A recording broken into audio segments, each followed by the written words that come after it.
This is the brief on massively speeding up algorithmic trading backtests. A recent experiment took a trading algorithm backtest from 70 seconds to just 0.23 seconds on a standard laptop, proving that writing better code dictates your research speed way more than buying expensive hardware.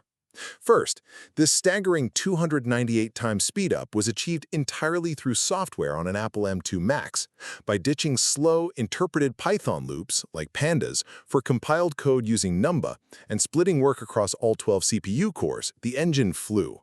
Using standard Python is kind of like translating a book word by word every time you read it, whereas compiled code translates the whole book once so you can just speed read. But hey, speed means absolutely nothing if your numbers are wrong, right? Second, they used a strict equivalence gate. Every optimization was cross-checked against the slow version for the exact same profit and loss and identical trade counts. The tech industry loves clever rewrites, but in trading, clever vectorization without strict equivalence checks is exactly how bugs sneak in and manufacture fake profits from noise. Now, if we want ultimate speed, why not just hand this off to a massive GPU? Finally, a GPU isn't the answer here because testing 80 parameter combinations takes just a quarter of a second on the CPU. The setup and data transfer to a GPU would literally take longer than just letting the laptop finish. Seriously, why rent a massive cloud cluster when your laptop's cores are sitting there completely idle?